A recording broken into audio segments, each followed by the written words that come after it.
Hello everyone, welcome to FedScoop TV. Greg Otto, your host here.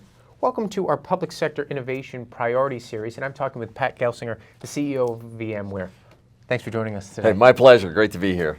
So, Pat, the federal agencies are trying to move to the cloud. This has been a big lift for them in the past few years. How are you helping them make this transition successfully? A couple of aspects of that. First, what is the cloud? Clearly, they have the view of a public cloud, right?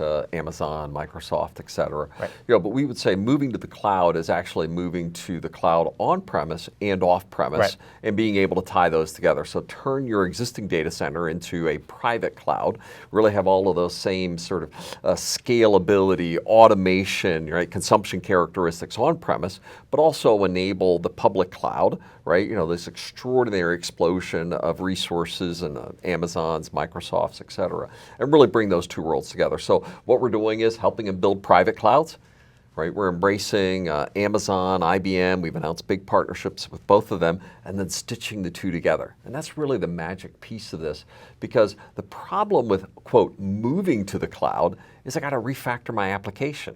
And VMware is saying that we can take your existing apps without modifying your operations, your management, your security, and take them to the cloud, both private, hybrid, and public. And that's really where we come in to have a unique value proposition, because refactoring application is just hard. Right? So much of the federal agencies are based in the Beltway, but I mean, they're all over the country, and the employees and the contractors are working everywhere from, the top of Purple Mountain's majesties to in the amber waves of grain. So how is VMware helping them get the job done no matter where they are working? Yeah, and we're really working in that sense in a couple of different domains. One is obviously, the cloud. Part of the magic of it is it is available everywhere, right? You really can say it's across our great nation, and we're working with partners and locations across the nation, right? Their own data centers in different locations everywhere. But also, a lot of the challenges, how do you get those applications and services to the users? Right. Right, and that's where our mobility and our device strategy, we call it end user computing. How do we, end, right, user computing? How do we change that, equation in the fundamental way, making it secure, managed, and as I describe it, making it cool, right? The applications that IT generally delivers, they're sort of, clunky and old. We have to make them just that same Apple easy, compelling experience across the full range of devices. Maybe it's virtual desktops, maybe it's physical desktops, moving to Windows 10, iOS, Android, Surface, all of those need to be enabled in this environment. And that's very much what we're doing. Our Workspace ONE solution set is to address that in a holistic, complete, secure, and managed way, and having great success. So the president recently signed an executive order on IT modernization and cybersecurity. And when it was announced, the Homeland Security Advisor talked about having a private sector mentality when it comes to security for the federal agencies. What can the public sector learn from the private sector? Well, I do think in many respects there are just so many things that need to be done in this regard. And, there have been various bills and efforts that have been initiated in the government, but they really haven't gotten off the ground in a holistic way. And we think the private sector clearly, hey, we're having to address this on an ongoing basis. And we think some of our new technologies and things like microsegmentation, as we described, that are really changing the game and how secure infrastructure can be built. And, I also, believe that there's an environment where the security industry has made it much too hard and complex.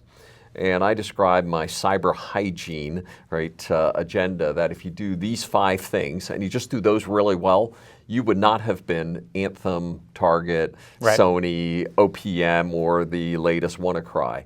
And the 5 things, one is, everything should be multi-factor authentication. Right. 2 factors or more.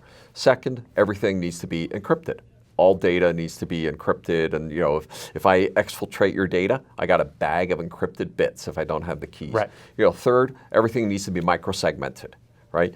Getting past the edge firewall, you've got nothing. You have many layers of security to get to the gold.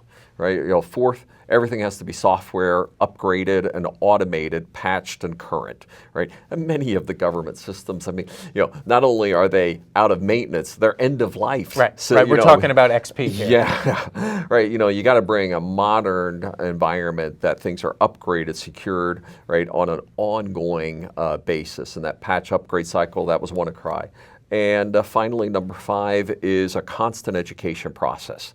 Detecting, what does a phishing attack look like, right? From a user perspective, educating IT professionals in the latest technologies in this regard. And if you do those 5, multi-factor, encrypt everything, microsegment everywhere, patch upgrade consistently and educate, none of the current issues that have been faced over the last 5 years would have occurred had those simple things. This is brush your teeth, comb your hair, put your tie on this morning, show up in a professional way. This is the equivalent of that in the cyber domain. Great. Pat, appreciate your insight. Thanks for stopping by and talking with us today. Very good. Thank you. For all of our videos, check out our YouTube channel, and for more information, check out fedscoop.com. I'm Greg Otto. Thanks for watching.